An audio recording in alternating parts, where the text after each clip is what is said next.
Olá, sejam bem-vindos a mais uma live em que a gente conversa com o grande Elias Jabbour sobre China. Hoje vamos falar sobre Shenzhen, né? Eu achava que era Shenzhen, mas depois aprendi que é Shenzhen, assim como a Huawei é Huawei, né? E Xiaomi é Xiaomi, né? Então já sei falar 3 palavras em chinês, já me considero um conhecedor, né? E Shenzhen é um caso fantástico, né, Elias? Eu já quero te passar a palavra para você contar um pouquinho da história para a gente de Shenzhen. E eu me lembro bem de uma vez que eu postei, acho que eu coloquei no meu Facebook, no Twitter, alguma coisa sobre Shenzhen, né? E contando que Shenzhen, para quem não conhece, era uma vila de pescadores, não tinha nem 100 mil, sei lá, menos de 100 mil pescadores, era uma cidade... 14 mil. Exatamente, era uma vila de pescadores ridícula, né? E aí eu postei lá e eu lembro que o próprio Elias entrou no meu Facebook e falou, e aí ele contou um pouquinho da história ali de Shenzhen e tudo mais, né? E por que falar de Shenzhen, né? Shenzhen é uma cidade incrível hoje, é a terceira maior cidade da China em termos de PIB, só perde para Beijing e para Xangai, né? Então é a terceira cidade em termos de geração de riqueza, de geração de produto e renda, tendo saído de uma vila praticamente insignificante. Claro que isso tem tudo a ver com o posicionamento, né, ali logístico no Rio da Pérola, né, Elias? Mas daqui a pouco a gente vai explorar mais isso. Só que não só ela é a terceira cidade mais relevante hoje da China, em termos de PIB, como é uma das grandes megalópolis mundiais de tecnologia. Eu diria que é uma das top 10, assim, se não for top 5 cidades do mundo de fronteira tecnológica. Então, ela é conhecida como o Vale do Silício da China, porque grande parte da tecnologia chinesa é produzida lá, tanto de software quanto de hardware. As empresas de ponta da China estão estabelecidas em Shenzhen.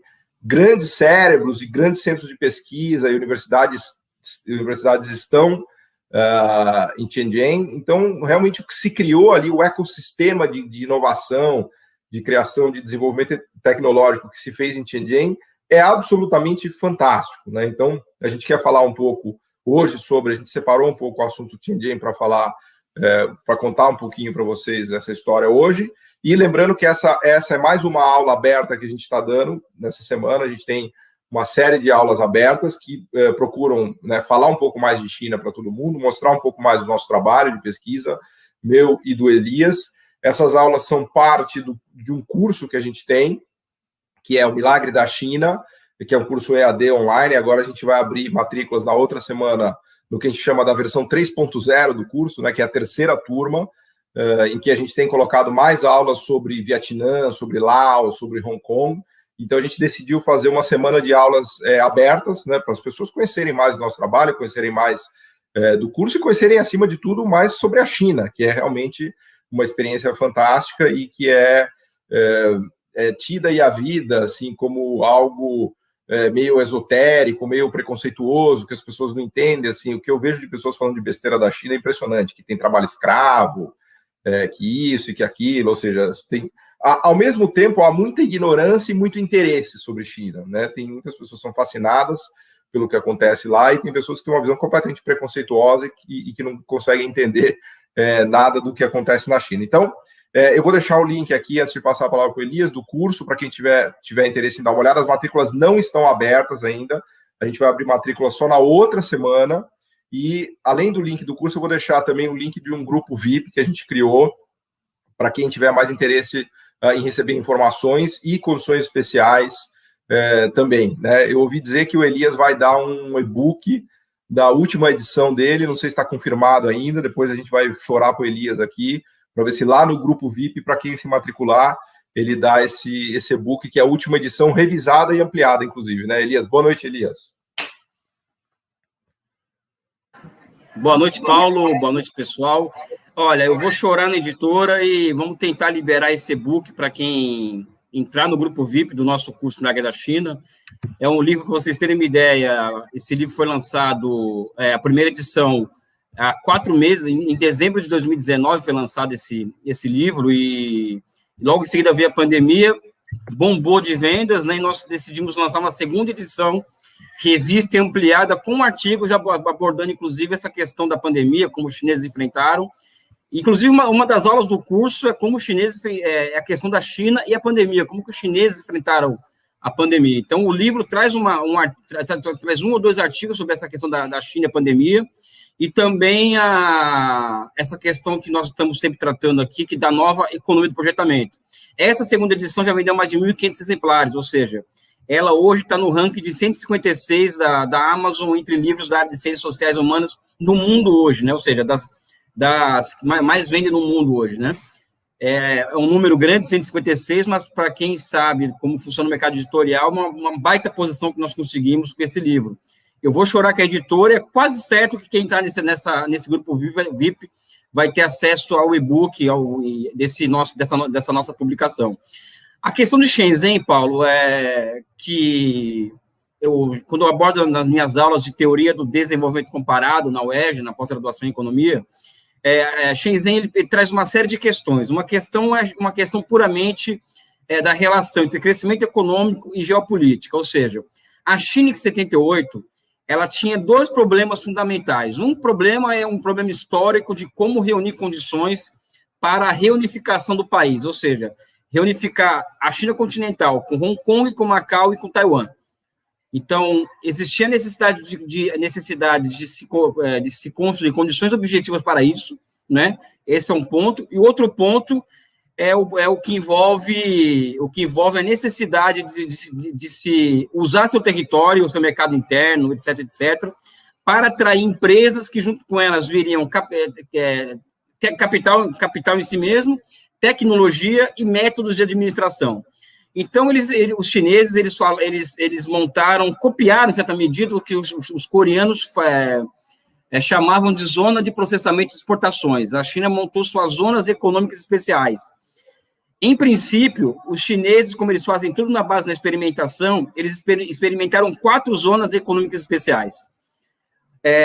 Uma voltada à ilha de Hainan, que é ligada aos chineses da Indonésia, de Singapura, que o ciclo internacional chinês do sul da Ásia, que boa parte desse capital ajudou a financiar o desenvolvimento econômico chinês.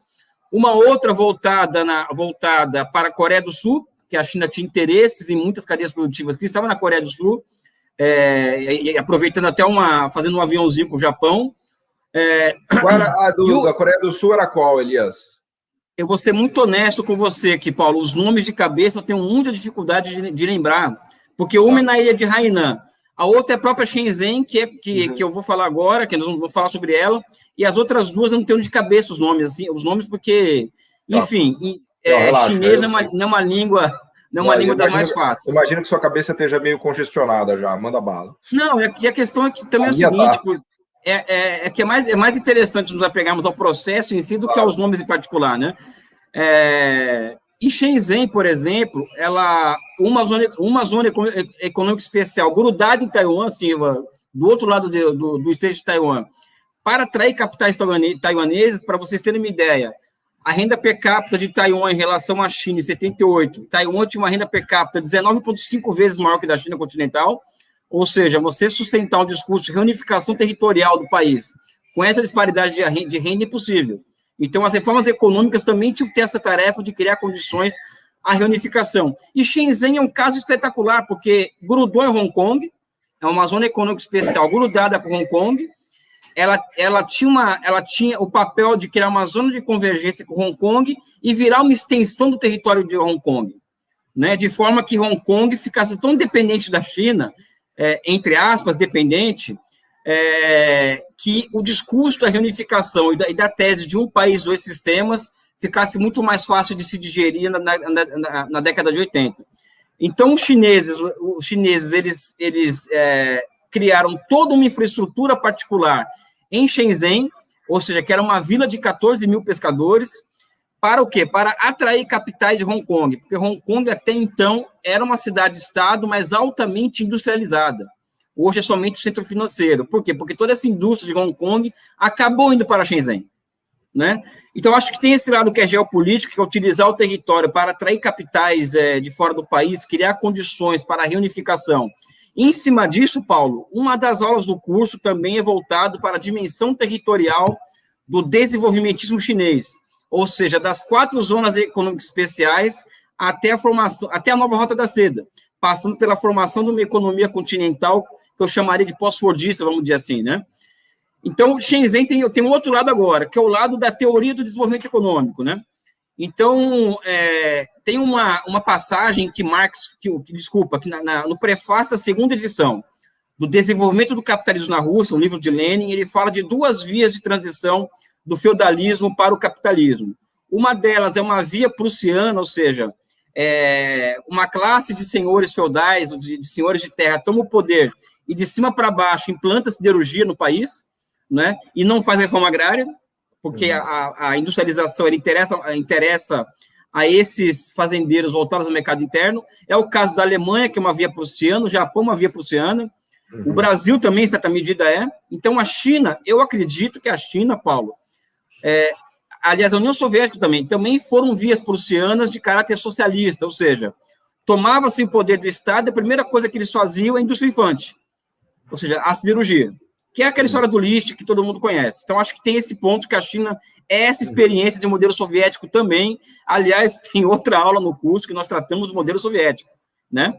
E a gente vai ter até uma live aqui para a gente falar sobre comparação entre o modelo chinês e o modelo soviético. Acho que é no sábado, no domingo, ou na segunda-feira. Depois a gente deixa aqui o pessoal, né? Vai lá.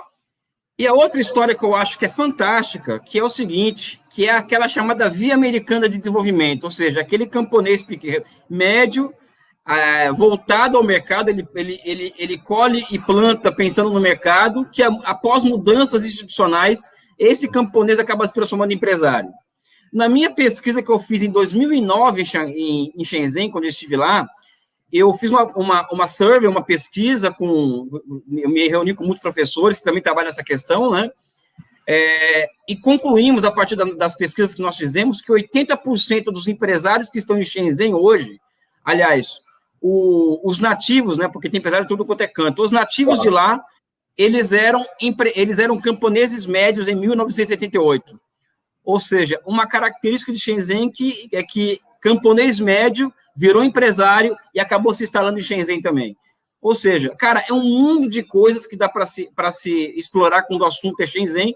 E agora, para encerrar essa minha apresentação inicial, os chineses têm uma lógica de jogar uma cidade contra outra, né? Entre parênteses, né? Ou seja, a ideia inicial era que Xangai alcançasse Hong Kong como uma metrópole modelo, né?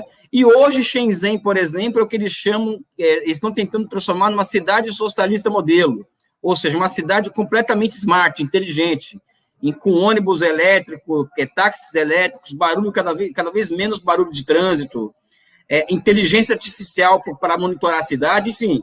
Shenzhen é um paradigma, eu acredito que para as teorias do desenvolvimento é um paradigma, para as reformas econômicas chinesas é um paradigma, para a utilização do território para fins geopolíticos é um paradigma, e é um paradigma também para o que é um futuro de uma cidade que seria o oposto de São Paulo, Rio de Janeiro, que é uma megalópole maluca, né?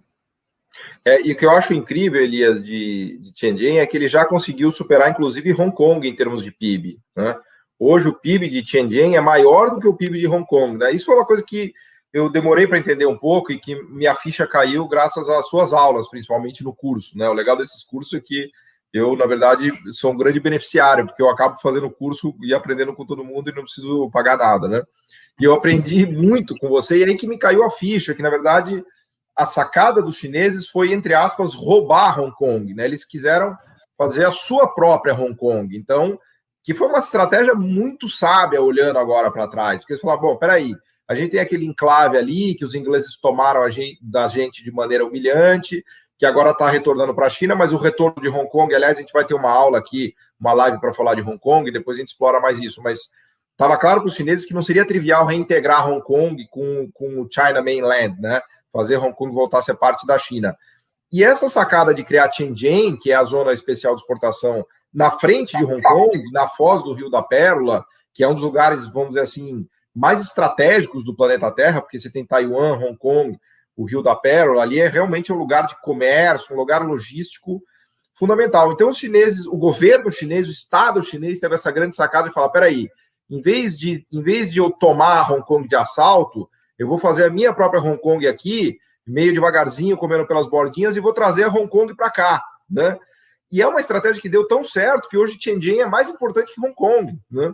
e aconteceu isso que o Elias falou. O Hong Kong se desindustrializou completamente e teve a sua indústria transferida para Shenzhen, né? E aí o governo foi incrível, porque ele desenhou um monte de políticas para atrair empresas, empresários, criou universidades, né? Vocês estão perguntando aqui como houve a capacitação dos camponeses. Então, o governo criou um monte de institutos de pesquisa, de universidades, fez uma infraestrutura fantástica em Shenzhen, deu subsídios, deu terra para as empresas, fez proteção tarifária, ele fez um pacote completaço, né, à la List, né, para usar o termo que o Elias falou. Então, que tem muita gente, Elias, isso me irrita profundamente, que o cara fala assim, não, Shenzhen é fácil, os camponeses começaram a estudar, os camponeses começaram a poupar, e aí ele deixou, aí os pescadores viraram caras que pesquisam inteligência artificial. Você fala, porra, não é possível, não é assim que as coisas funcionam, né?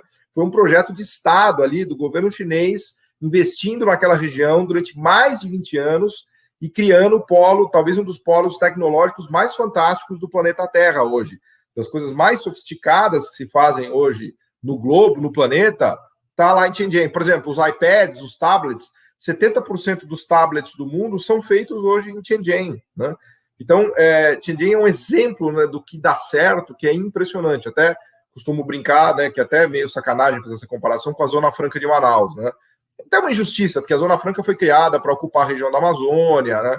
Tudo isso que a gente já sabe, mas na Zona Franca nunca houve um esforço de criação de um polo tecnológico nacional, um sistema nacional de inovação que obrigasse as transferências tecnológicas, né, Elias? Até queria que você falasse um pouco disso. Em Shenzhen, as multinacionais iam muito, aliás, eu me lembro daquela live maravilhosa que você fez com o Pepe Escobar. Aliás, já deixando uma propaganda aqui para a galera, a gente vai ter uma live do Elias com o Pepe Escobar mais para frente, a gente está vendo as datas ainda. Na minha opinião, são os dois maiores conhecedores de China, Elias Jabbour e o Pepe Escobar de Ásia, né? Mas me lembro muito naquela parte da live que vocês contavam do desenvolvimento daquela região de Shenzhen, né? Que o Pepe Escobar ele teve lá fisicamente várias vezes, e era uma região muito pobre. Quem transformou tudo aquilo foram as multinacionais, especialmente as multinacionais americanas. Daqui a pouquinho eu vou querer falar um pouco da relação do Vale do Silício com Shenzhen, mas antes disso eu já vou te passar a palavra. Mas só para concluir, as multinacionais foram para lá, mas o governo chinês tinha muito claro o que ele queria para aquela região. Então não é levar a multinacional como a gente tem na Zona Franca de Manaus, em que você dá subsídio para a multinacional ficar produzindo de maneira barata no meio da floresta e vender para o Brasil e trazer o core tecnológico de fora, importar tudo que é tecnológico. Não, em Shenzhen o governo chinês falou, ó, vocês vêm para cá, mas vocês vão transferir tecnologia, vocês vão criar joint ventures e vocês vão pegar os nossos camponeses e transformar eles em empresários de tecnologia. Claro que muito deu errado, muitas empresas quebraram, mas o governo tinha claro o que ele queria fazer, né, Elias? Tá mudo, tá mudo. Como eu disse aqui, o caso de Shenzhen, ele é um caso simplesmente espetacular para você entender vários aspectos do processo de desenvolvimento econômico. Um deles é a dimensão territorial desse processo. Por exemplo, aqui, teve uma conversa uma vez do Deng Xiaoping, foi ao Japão, uma visita oficial ao Japão, eu acho que foi a primeira visita de um chefe de Estado chinês ao Japão. Eu acho que foi, tenho quase certeza. Ele foi ao Japão, recebeu vários empresários japoneses. Um deles era o Toyota, que é o dono da Toyota, né? Eu quero explorar a China, não sei o quê, quero participar desse processo, quero levar montadores para lá, né? Só que eu quero ter acesso ao mercado interno full, vamos dizer assim, né? O Deng Xiaoping falou, olha, você pode ir para a China, existem essas condições para você estar lá. Por exemplo, você quer ter acesso ao mercado interno, vai ter tecnologia, isso, aquilo. Agora, isso tem um certo limite. Quiser ir, vai. Se não quiser, tudo bem. A Toyota, depois de 3 anos, acabou indo para a China, não é? E o próprio está indo para Shenzhen, naquela região de Shenzhen. Toda a tecnologia da Toyota foi chupinhada, né? Sabe? A vida é muito dura, né? O capitalismo ele não é honesto, né? O processo de desenvolvimento ele não é honesto.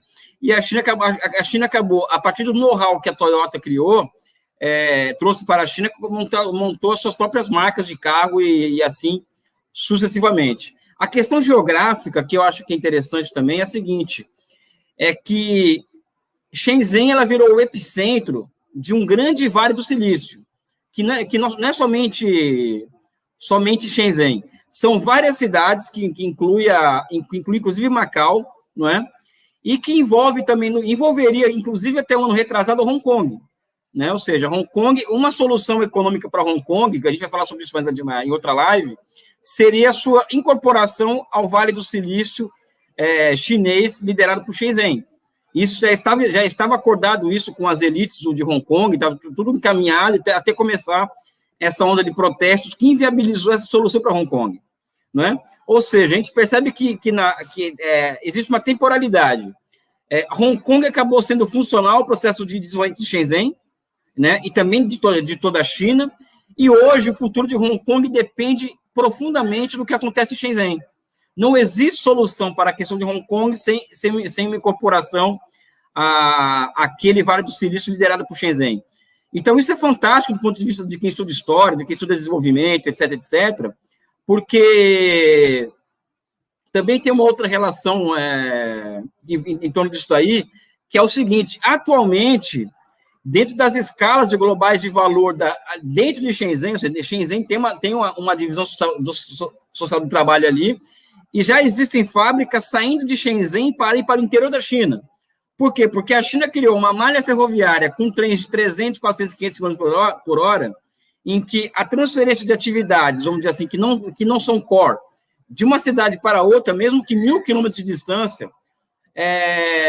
vai ajudar muito na redução de custo de produção. Então, Shenzhen, ela vira não somente epicentro do desenvolvimento de Guangdong, daquela província super rica da China, mas também como um centro dinâmico de uma divisão social do trabalho que vai se desenvolvendo absurdamente com a ampliação das vias de transporte na China, com o surgimento em massa de trens de alta velocidade. E o que você disse numa live dessas, Paulo, a China tem 500 vezes mais trens de alta velocidade que os Estados Unidos. Não é? Então, isso vai criando condições para o que algum teórico do desenvolvimento disse, não lembro o nome, que ele define o processo de desenvolvimento como processo de ampliação para níveis superiores da divisão social do trabalho. Quando eu estou falando disso aí, estou falando de outras palavras. Ampliar a divisão social do trabalho é ampliar a especialização, ampliar a intensificação de tecnologia e levar a outros patamares o processo de desenvolvimento econômico. Então, Shenzhen não é somente um case ali que está ali, vamos estudar aquela realidade e tal. A Shenzhen ela tem uma função que é estratégica para o desenvolvimento da China como um todo, não daquela região somente particular. Inclusive, Elias, eu tenho estudado muito o Vale do Silício, né? Porque o Vale do Silício é colocado como, vamos dizer assim, o centro tecnológico americano hoje, né? E de fato né? E eu tenho estudado muito o Vale do Silício a partir de Shenzhen, né? Porque eu comecei a me interessar por Shenzhen depois das nossas conversas, do nosso curso, também gravei uma aula sobre Shenzhen, né?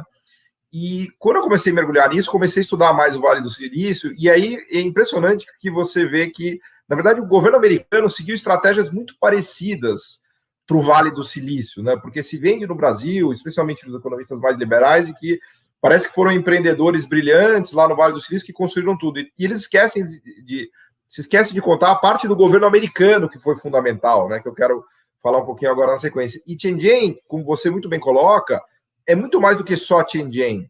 Shenzhen é esse coração tecnológico chinês. Ele engloba toda aquela região, né? Ele está outra palavra que você me ensinou já que é Guangdong, né? A província de Guangdong ali. Então ele está sugando o Guangdong no bom sentido, assim, criando tentáculos tecnológicos com toda a região, né?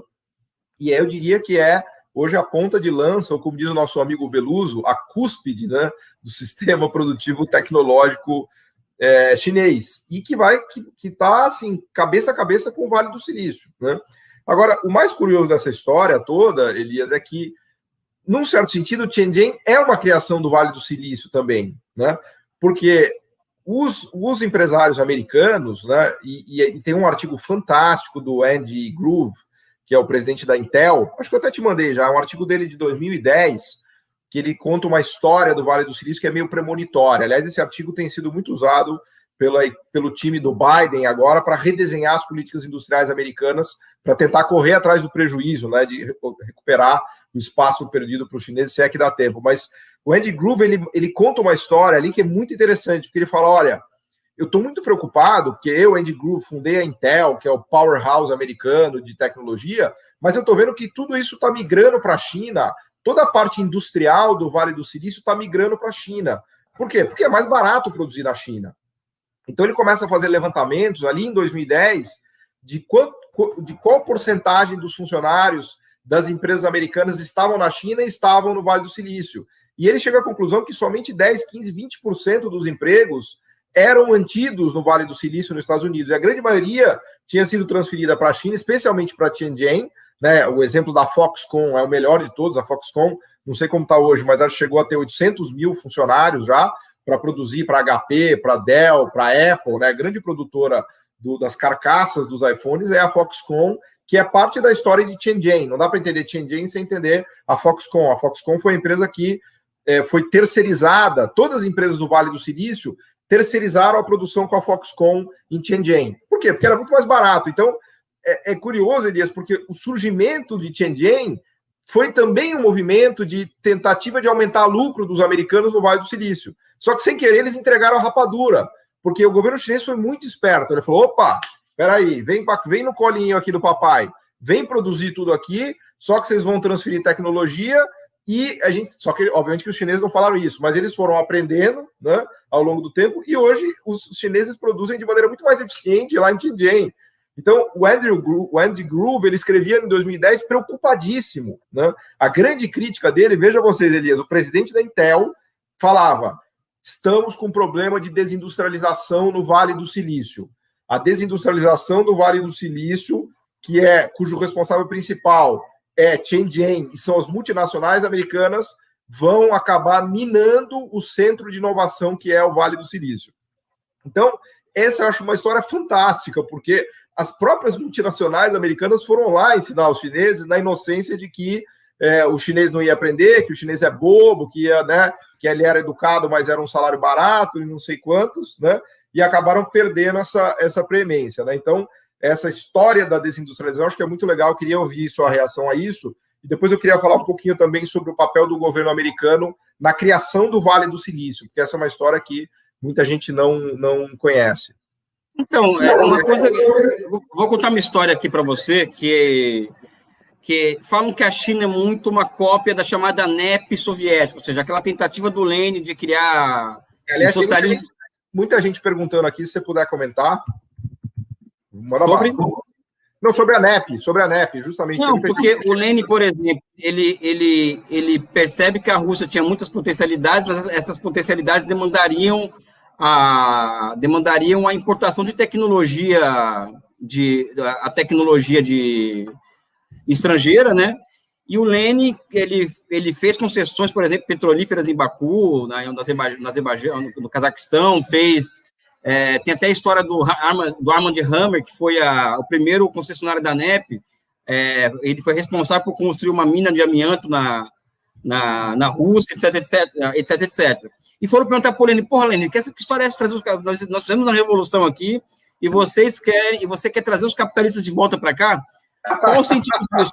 Ele falou, olha, primeiro que eles têm o que nós precisamos. Aliás, primeiro, o socialismo tem que superar o capitalismo. Para isso, nós temos que atingir um nível de produtividade de trabalho que os países capitalistas têm. Segundo, para atingir o nível de produtividade que esses países têm, nós precisamos do quê? De métodos de administração avançados que eles têm lá e tecnologia que eles têm um monopólio sobre isso. E nós temos aqui riquezas naturais que pode atrair esses investimentos estrangeiros.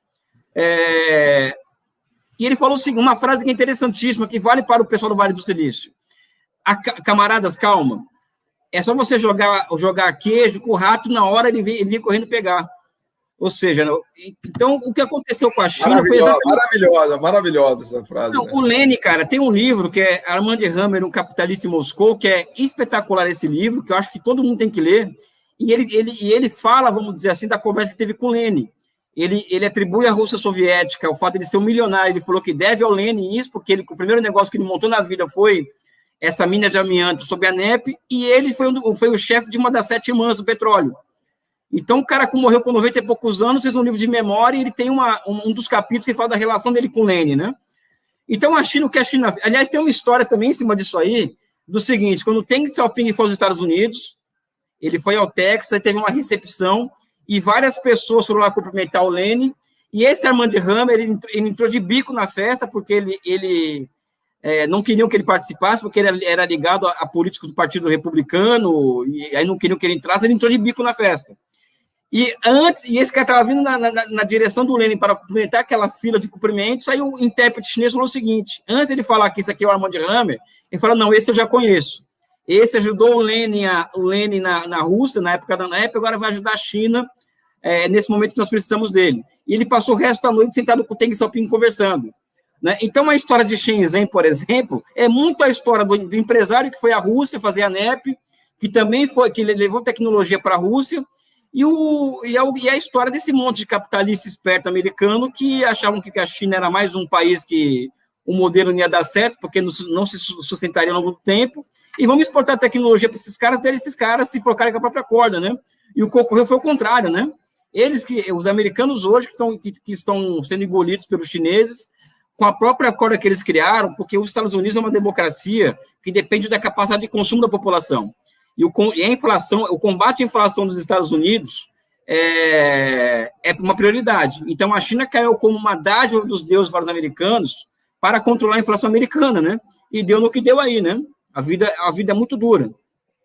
Não, essa história é maravilhosa, Elias, e é legal, assim, isso para quem já foi aluno lá do nosso curso, né? Aliás, para quem chegou agora, a gente está fazendo várias aulas essa semana para falar um pouco do nosso curso Milagre da China, agora na versão 3.0, a gente está abrindo a terceira turma, daqui a pouco eu deixo o link de novo aqui para quem chegou agora, né? E é incrível das aulas do Elias, né? Eu aprendo muito com o Elias, né? Fico fazendo aprendizado de graça, né? Porque eu assisto as aulas, porque a gente faz o curso junto, né? Mas é incrível porque o Elias, ele tem essa coisa picante e saborosa dos casos, né? Então, quem no mundo conhece essa história que o Elias acabou de contar? Eu desafio vocês, não é brasileiro não, poucas pessoas do mundo fazem essa conexão da NEP, da Rússia, do Vale do Silício, de Shenzhen e dessas questões. Então, é muito legal conhecer a história chinesa e conhecer o sucesso da China dessa perspectiva. Eu deixei aqui o artigo que já estamos em 32 minutos, hein, Elias? Puta, a gente fala demais, cara. Eu deixei aqui o artigo do Danny Groove, que é o fundador da Intel. Muita gente me pediu. Eu fiz um resumo, inclusive, cara. Eu gostei. Vou abrir o coração para vocês. Eu gostei tanto do artigo que eu paguei um cara para traduzir o artigo. Gastei uma grana. O cara é um artigo de 10 páginas da Bloomberg de 2010. Paguei uma grana pro cara. Ele traduziu o artigo. Aí eu li o artigo, mas eu pedi pro cara traduzir para me ajudar. Aí eu peguei tudo aquilo, reescrevi, escrevi várias partes. Fui atrás de outras fontes e vocês vão ver esse resumo que eu estou deixando aqui para vocês no meu blog. É fruto de uma digestão não trivial que eu fiz disso, dessa história que eu contei para vocês, que é um pouco da desindustrialização do Vale do Silício indo parar em Shenzhen, né? Porque assim como, aliás, Elias, assim como China e Estados Unidos são, num certo sentido, gêmeos siameses, né? Porque a China, hoje menos, mas no passado a China dependeu muito do mercado interno americano para alavancar a sua produção. E os americanos dependeram muito da China para ter uma produção mais barata, mais competitiva, inclusive sem inflação, que é exatamente o que você falou, né? Por isso que eu costumo dizer que são gêmeos siameses, né? Porque eles têm uma interdependência muito forte. Agora, com a coisa da dupla circulação, que a China conseguiu consolidar sua classe média e vai consolidar o seu domínio tecnológico, eu acho que finalmente eles vão acabar dando um pé na bunda dos Estados Unidos. Eles vão deixar de ser gêmeos siameses. Mas, num certo sentido, o Vale do Silício e Shenzhen também são gêmeos siameses, porque havia uma interligação tecnológica industrial muito importante entre essas duas regiões do planeta, né? Isso, para quem é engenheiro, para o pessoal de tecnologia que eu conheço em conversa, é bastante claro. E para o Andy Grove era claríssimo isso. Tanto é que ele escreveu esse artigo em 2010, falou, galera, a batata está assando aqui, vocês não estão entendendo o que está acontecendo. Eu, Andy Grove, que fundei a Intel, que tem o fucking billions na minha conta, eu estou contando para vocês o que vai acontecer. O Vale do Silício vai tomar uma cacetada de Shenzhen e não é pequena, não. E veja, Elias, ele escreveu isso em 2010. E foi exatamente o que aconteceu. Bom, o cara é o Andy Grove, né? Não à toa ele é um bilionário, não à toa ele fundou a Intel, porque ele estava muito claro para ele como é que as coisas funcionam, né? Mas, enfim, eu queria só falar um pouquinho, já estamos chegando no final aqui, eu queria só falar um pouquinho sobre o papel do governo americano na criação do Vale do Silício, e depois eu te devolvo a palavra, Elias, para a gente concluir essa aula aqui sobre Shenzhen. Mas é um negócio que eu vinha pesquisando já. Obviamente, quem me conhece sabe que eu me interesso sobre a relação Estado e mercado, né? Que, na minha visão, é impossível promover o desenvolvimento econômico sem uma articulação virtuosa entre mecanismos de Estado e mecanismos de mercado. Os termos são ruins, mas eu uso isso na falta de termos melhores, tá? E me atrai muito o que aconteceu no Vale do Silício, né? E mais recentemente eu comecei a ler, até fiz um post no blog hoje, vou deixar para vocês. Começou a me atrair o papel que a CIA teve no desenvolvimento do Vale do Silício. A CIA e a NSA, a National Security Agency, e a agência de inteligência, são as agências de inteligência americanas, né? Da onde saiu o Snowden, né? E eles lá atrás, não tinha me caído essa ficha, lá atrás, ali pelos anos 80, começo dos 90, eles tiveram a sacada de que as pessoas iam migrar pesadamente para o mundo digital, né? Que as pessoas iam começar a conviver num meio cibernético, se quiserem. E eles começaram a financiar, Elias, as agências de segurança americana, começaram a financiar empresas, cientistas e pesquisadores para desenvolver o quê? Monitoramento, vigilância de pessoas, né? E eles financiaram 2 caras que talvez vocês tenham ouvido falar, que um é o Larry Page e outro é o Sergey Russo, que foram quem? Os fundadores do Google. O primeiro grande dinheiro que os fundadores da Google ganhou veio da onde? Veio de grants, de financiamento do governo americano. Para o quê? Para dar funding para os caras desenvolverem mecanismos de busca, mecanismos de monitorar, mecanismos de Big Brother, né? Então, quando você começa a puxar o fio da meada do Vale do Silício, desde lá da fundação da IBM, que teve muita encomenda do governo, os bombardeiros, acho que os B-52, que você fala lá no curso na aula do Vietnã, né? Foi o B-52 que levaram para o Vietnã, Elias? Foi. Os B-52 que arregaçaram o Vietnã tinham a parte de computação e um pouco do avionics da IBM, a partir de grana do governo americano, né? Assim, Elias, desculpa eu estar te falando isso, que obviamente você está careca de saber, mas no Brasil as pessoas esquecem que o Pentágono recebe 500 bilhões de dólares todo ano, há 30 anos, para desenvolver a tecnologia americana de ponta, né? E essa tecnologia americana de ponta que ajudou a criar o Vale do Silício. Então não dá para contar a história do Vale do Silício sem a grana da NSA, da CIA, a grana do Pentágono, sem a DARPA, a própria criação da internet, do sistema de GPS, tudo isso, né, que é Vale do Silício, as pessoas parece que se esquecem, né, que tem um cara gigante ali atrás chamado governo americano, DARPA e todas as agências de inteligência, né? Então eu acho que esse é um negócio interessante, porque no Brasil as pessoas meio que acreditam em Papai Noel, né? Acho que o Larry Page é um cara brilhante. Claro que eles são brilhantes, claro que a Google é um negócio fantástico, claro que o Facebook é demais, mas todas essas empresas dependeram muito de uma infraestrutura pública, de dinheiro público americano pesado que entrou ali, que foi a mesma coisa que se fez em Shenzhen, né? Então agora a gente tem a briga desses 2 gigantes tecnológicos, né? Que foram muito ajudados pelo dinheiro público dos 2 lados. Elias, devolvo para você a palavra. Não, cara, é importante você colocar essa história toda sobre o Shenzhen e sobre o Vale do Silício, o papel do Estado, porque o Brasil, nós aqui no Brasil, nós que trabalhamos com a ideia de desenvolvimento econômico, mercado e Estado como 2 entes que são parte do mesmo organismo, não tem essa separação, nós sofremos uma censura branca no Brasil hoje. Porque a grande mídia, por exemplo, só fala em mercado, reformas, né? E todas as reformas que levam a resultados diametralmente opostos ao que os americanos tiveram no Vale do Silício e que os chineses estão tendo em Shenzhen. Não é? Ou seja, essa live, por exemplo, e esse curso que nós estamos oferecendo, vocês nunca vão ver na Globo News, por exemplo, eu ou o Paulo. Aliás, o Paulo frequentava a Globo News. Ele frequentava. Mas por que você acha que eu não vou mais lá? O que você acha que aconteceu? O Paulo frequentava a Globo News, ele deixou de ir justamente por causa disso. Não é? Ou seja, nós sofremos uma censura branca. Então, esse curso que vocês vão fazer, aliás, eu acredito que grande parte de vocês vai aderir à sala VIP, vai fazer o curso, ele é um contraponto, assim, absurdo ao senso comum que existe hoje no Brasil, de que Estado e mercado têm que ser separados, deixar tirar o Estado, que o setor privado vai fazer as coisas por si só, tem que se criar um ambiente de negócios, leia-se, retira-se o Estado da economia, porque a partir disso vai ter crescimento econômico, enfim. Nós estamos dizendo o seguinte, pessoal, isso é tudo mentira, estão mentindo para vocês abertamente todos os dias. A verdade é essa aqui. E não é verdade porque eu quero que seja verdade, ou o Paulo queira que seja verdade. Por exemplo, eu sou comunista, o Paulo não é comunista. Mas nós temos um ponto em comum, que é a questão do desenvolvimento e como que o processo de desenvolvimento ele funciona.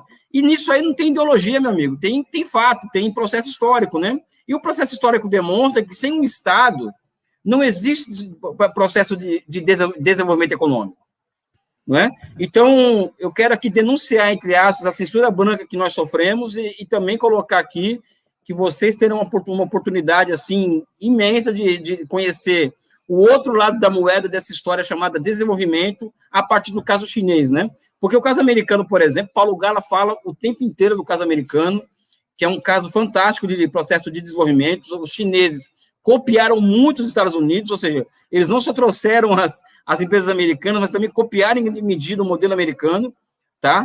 Do Estado fazendo compra governamental, à torta direito, enfim, se utilizando de uma soberania monetária definida para poder crescer, enfim. Shenzhen é só uma pontinha de um iceberg de uma coisa muito grande que chama-se papel fundamental do Estado no processo de desenvolvimento. Boa, a gente está já concluindo aqui, tem muita gente fazendo pergunta, eu não dou conta de fazer todas as perguntas aqui, mas essas perguntas serão tratadas, a gente vai, na medida do possível, tentar falar sobre elas nas próximas lives, lembrando que a gente está fazendo uma rodada de aulas abertas todo dia, então a gente vai ter aula amanhã, quinta-feira a gente vai ter uma super live com o Jones Manuel, né, Elias, para discutir teoria da dependência, marxismo, e claro que a gente vai falar também de China. Não me lembro de cabeça todas as aulas, mas a gente vai falar de China no Brasil e na América Latina, vamos falar de Hong Kong, vamos falar de comparações da União Soviética com China, por aí vai. São aulas abertas, totalmente online, gratuitas, vocês podem entrar. Para quem não assistiu tudo agora, fica no meu canal do YouTube. E além disso, a gente tem um curso, que era com 20 horas, né, Elias, mas já vai em 30 horas, porque a gente fica botando aula lá, que nem uns alucinados, né, e o curso vai crescendo ao longo do tempo. Aliás, muita gente me perguntando aqui, quem já foi aluno do curso e é aluno do curso vai ter automaticamente as aulas aparecendo na plataforma. Então, você não precisa se preocupar com nada. Aliás, já tem algumas aulas lá de Vietnã que a gente já colocou. Vão ter 3 aulas de Vietnã, o Elias vai dar 2 aulas, eu vou dar uma aula de Vietnã, uma aula de Laos, a gente já tem aula de Hong Kong, enfim, tudo isso fica tranquilo que para quem já é do nosso grupo, do nosse time, já está lá dentro e já tem acesso automático a isso, tá? E quem tiver interesse em mergulhar mais nessas discussões, né, ouvir 30 horas se tiver paciência, né, de nos ouvir 30 horas, a gente vai deixar de novo o link aqui para dar uma olhada no programa do curso, quem quiser, para entrar na sala VIP. A gente tem uma sala VIP em que eu estou chorando com o Elias aqui, ele está chorando com a editora, para quem se matricular na sala VIP ganhar também um e-book digital, versão PDF, além da matrícula no curso, né? É um negócio que a gente está negociando que os caras estão meio duro na queda, mas a gente vai conseguir isso daí. Então, eu vou deixar... outra coisa. Estão perguntando, a gente não tem o valor do curso ainda, a gente está fazendo as contas. Artigo da CIA, eu vou deixar aqui o link para vocês verem, da CIA, do papel da CIA, do governo americano no Vale do Silício, e convidar vocês, então, para conhecer o programa e entrar no grupo VIP. E, Elias, você vai dar a última palavra hoje. Não, eu queria deixar claro que esses cursos que nós estamos oferecendo, esse curso particular, ele é um curso de divulgação científica nosso. Porque vou dar um exemplo para vocês aqui. Eu já estudo a China há 25 anos, né? Ao mesmo tempo que o Paulo estuda processo de desenvolvimento e processos comparados de desenvolvimento, é o tempo que estuda a China, não é? E a repercussão do que nós estudamos, no meu caso particular, é mais acentuado ainda, em certa medida, não tem repercussão nenhuma. O que nós estudamos muitas vezes fica na academia ali, entre meia dúzia de pessoas que têm curiosidade de estudar a China na universidade. Tem repercussão lá fora, porque lá fora você está indo lá na London School, debater com os caras e tal, que não tem repercussão aqui no Brasil, que fica essa bolha acadêmica perdida, né? Exatamente. Lá fora, eu particularmente, o Paulo tem mais reconhecimento lá fora do que aqui dentro, mas... então, uma forma de nós enfrentarmos essa censura branca que nos é imposta, vamos dizer assim, é oferecer esse tipo de curso para vocês, tá? Se juntar eu e o Paulo, são 50 anos de estudo em 30 horas aula, né? E eu tenho certeza que eu vou conseguir com a editora a liberação do PDF, do e-book para vocês que entrarem na sala VIP, tá? Então, eu sugiro que vocês entrem na sala VIP e, enfim, vocês não vão se arrepender de jeito nenhum, vai ser uma baita de um grande investimento que vocês vão fazer comprando esse curso, fazendo parte da sala VIP, né? E para nós a satisfação é muito grande ver nosso trabalho sendo ampliando os horizontes dele, com mais pessoas tendo acesso ao nosso conteúdo, tá bom? Um abraço e obrigado, pessoal. Valeu, galera. Obrigado, Elias. Amanhã a gente volta aqui. Valeu. Obrigado.